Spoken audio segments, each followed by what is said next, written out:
Well, Secretary Kristi Noem, we are so excited to have you on My View. Thank you so much for sitting down with us. We're here today. I don't think I need to tell everybody where we are. They can see it. We're here at Mount Rushmore, this incredible space, because just a short time from now, 72 people from 34 different countries are going to raise their right hand and are going to be sworn in as American citizens. Let me get your reaction. I mean, you used to be the governor here in South Dakota. What does it mean to you to have people here at Mount Rushmore becoming citizens, and as the person charged with securing the Homeland, to have these people here doing it the legal way and the appropriate way? Yeah, this is a fantastic day. I'm so excited about the ceremony that we're going to have, but I'm also excited about the testimony of every single one of these people that will be standing here today and will proudly becoming an American. They'll become a citizen the right way, the legal way, but they're doing it because they love this country and they want to embrace all of the ideals and the values and the principles of freedom that this country stands for. And then to do it in front of Mount Rushmore is incredibly powerful. The testimony to our nation's leaders and how they led us through challenging times, I think, is powerful. There's still challenges, but today's a day to celebrate, and to celebrate the people that are here and what this country stands for. Well, I know all these people are very excited to be here today. But look, you guys have had so much on your plate at DHS, and I know you are working around the clock. ICE and Border Patrol have increased activity in Chicago recently. DHS also asked the Department of War for around 100 military personnel to help protect those ICE facilities. Are you shocked by the fact that you have to have security now for law enforcement out there on the streets? You know, I'm shocked by Governor Pritzker and his willingness to let murderers and rapists run his state and have a free-for-all against the people that live in there without making it safe for families. And that's what has been the most shocking to me, is to see these local governors and mayors not stand up for law and order. That we will go into Chicago, we will go into Portland, and we'll make sure we have the backs of our law enforcement. And that's what the Department of War is providing for us. When we go out and do operations and the local law enforcement are told to stand down, that they can't be there for us, it's extremely dangerous for these ICE officers, for these CBP agents that are out there trying to help go after these dangerous criminals. So we will use President Trump's methods and his abilities to deploy a whole of government approach, which means the Department of War will come in and help provide that security so we can continue to do our work. We all saw the Dallas ICE field office under attack, just a week ago. Are you guys going to put in place physical changes, or will there be things that you can see that will harden these sites in the wake of that? Yeah, absolutely. We're going to make sure that we are have safe facilities, but also our officers are safe. So we will have more personnel, we'll have more security measures, but some of them I can't speak to, because when we give all the details, obviously people use that and use it to dox our agents and try to undermine those methods that we use to bring those security systems to bear. But we will absolutely do everything that we can to make sure that our officers are safe and that they have the ability to enforce the law. And that's what they're so happy about.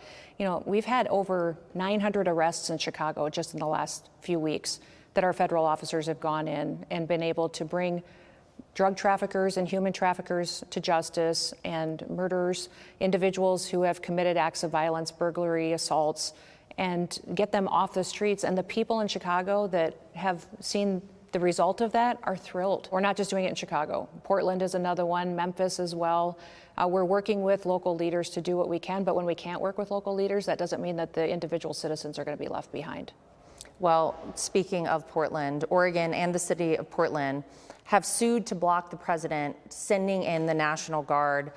They claim that the ICE protests have been very small, that there have been no arrests since June, but the White House cited 26 federal cases for alleged arson and assaults against law enforcement. So maybe you want to take a moment and refresh people's memories as to why it's important to send in the National Guard. Yeah, absolutely. And we're not afraid of litigation, Laura. We will go out and do our job, that we will follow the law, we will follow the Constitution, and if activist judges want to sue us, then they can do that, but we'll continue to pursue what's right. But out in Portland, that's a different animal. We've got not just rioters and people that embrace violence to push back on what we're doing in this country. These are Antifa.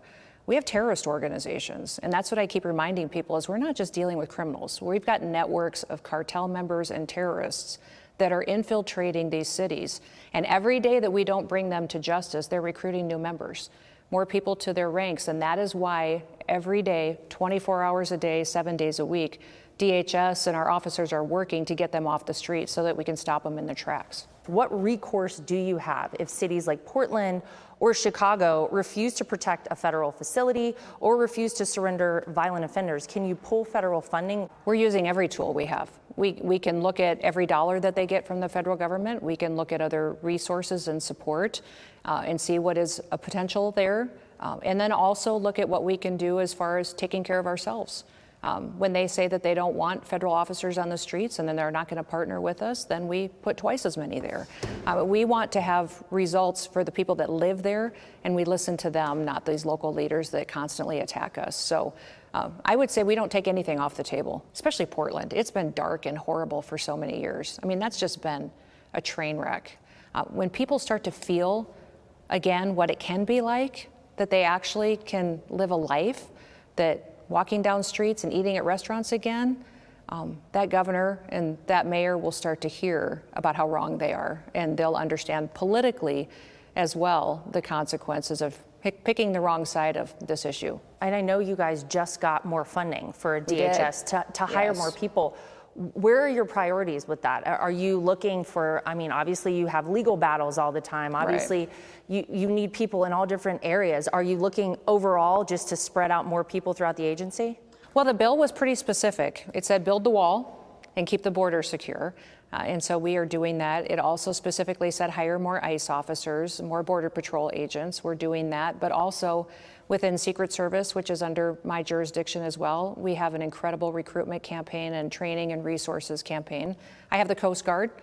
So a lot of that funding went to bring the Coast Guard into their next Force Design 2028 and to help them not only complete their search and rescue mission, but to also help us with narcotics trafficking and our surveillance against China as well. We have weapons of mass destruction, CISA, cybersecurity, and I also have FEMA and TSA. So that bill we got a lot of funding with the Department of Homeland Security, but we have a lot of responsibilities. And every day, those agencies are tasked with keeping this homeland secure. Well, you have quite a job. I mean, you just kind of talked about all that falls under your purview. I wonder how it feels as the former snow queen of South Dakota to look back at everything, to be here today at Mount Rushmore, to know that you were a member of Congress, you were governor of this state, you're a mom, you're a grandmother now, and you are arguably the most consequential DHS secretary I think this country has ever seen. I mean, do you ever stop and think for a second about all you've done? Oh gosh, no, I don't know if I've had time. But I'm grateful that I get the chance every day to get up and to do something that matters. I've always, I was raised by parents that constantly said, Kristi, we don't complain about things, we fix them. And so every day I have a new challenge to fix and new things to do. What kind of a country will we leave for our kids? I had the chance when I was little to have, know that every opportunity would be available to me. I could do whatever I wanted to do. I want to make sure my granddaughters and grandson have the chance to do that too. Hey, Sean Hannity here. Hey, click here to subscribe to Fox News YouTube page and catch our hottest interviews and most compelling analysis. You will not get it anywhere else.